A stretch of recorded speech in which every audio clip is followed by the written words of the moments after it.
PT ಉಷಾಗೆ ಪ್ರಧಾನಿ ಮೋದಿ ದೂರವಾಣಿ ಕರೆ ಮಾಡಿದರು. PT ಉಷಾಗೆ ಏನೇನಾಗಿದೆ ಏನು ಎತ್ತ ಅಂತ ಯಾಕಂದರೆ ಈ IOA ಮುಖ್ಯಸ್ಥೆ PT Usha, Indian Olympic association ಮುಖ್ಯಸ್ಥೆ. ವಿನೀಶ್ಗೆ ಬೇರೆ ಆಯ್ಕೆಗಳಿಲ್ವಾ ಅಂತ ಚರ್ಚೆ ಮಾಡಿದರು. ನೋಡಿ,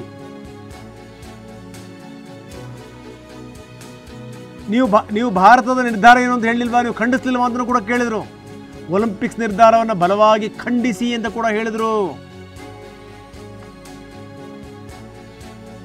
very importantly, Indian Olympic association ಮುಖ್ಯಸ್ಥೆ PT ಉಷಾ ಜೊತೆಗೆ ಪ್ರಧಾನಿ ಮೋದಿ ಮಾತುಕತೆ ಮಾಡಿದ್ದಾರೆ.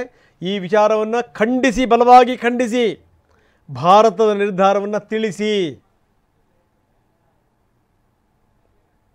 ತುಂಬ ಸ್ಪಷ್ಟವಾಗಿ ಪ್ರಧಾನಿ ಮೋದಿ PT ಉಷಾ ಅವರಿಗೂ ಕೂಡ ಹೇಳಿದ್ದಾರೆ.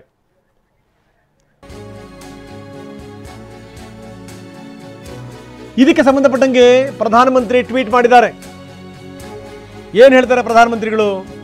ವಿನೇಶ್, ನೀವು ಚಾಂಪಿಯನ್ಗಳಿಗೆ ಚಾಂಪಿಯನ್, ನೀವು ಸಾಮಾನ್ಯ ಅಲ್ಲ, ನೀವು ಭಾರತದ ಹೆಮ್ಮೆ, ಪ್ರತಿಯೊಬ್ಬ ಭಾರತೀಯನ ಸ್ಫೂರ್ತಿ ನೀವು.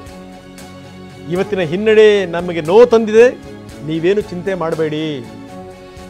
ನಿಮಗೆ ಗೊತ್ತಿರಬಹುದು, ಈ ಕುಸ್ತಿ ಪಟುಗಳದ್ದು ರಾದ್ಧಾಂತಗಳಾಯ್ತಲ್ಲ, ಆ ರಾದ್ಧಾಂತಗಳಲ್ಲಿ ಇದೇ ವಿನೇಶ್ ಫೋಗಟ್ ಅವ್ರದ್ದು ಬಹಳ ದೊಡ್ಡ ಮಟ್ಟಿಗಿನ ಸುದ್ದಿಯಾಗಿತ್ತು, ಸದ್ದಾಗಿತ್ತು.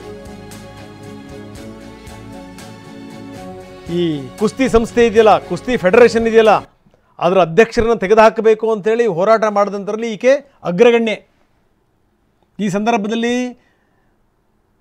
ಕೇಂದ್ರದ ನಿರ್ಧಾರವನ್ನು ಕೂಡ ಈಕೆ ಟೀಕಿಸಿದ್ರು, BJP ನಾಯಕರನ್ನ ಟೀಕಿಸಿದ್ರು, ಪ್ರಶ್ನೆ ಬೇರೆ. ಆದರೆ ತೀರಾ ನೀವು ಗೋಲ್ಡ್ ತನಕ ಹೋಗಿ ಕೊನೆ ಕ್ಷಣದಲ್ಲಿ ಮಿಸ್ ಆಗೋದಿದೆಯಲ್ಲ, ವೆರಿ ಅನ್ಫಾರ್ಚುನೇಟ್. ನೀವು ಭಾರತದ ಹೆಮ್ಮೆ, ನೀವು ಪ್ರತಿಯೊಬ್ಬ ಭಾರತೀಯರಿಗೂ ಕೂಡ ನೀವು ಚಾಂಪಿಯನ್.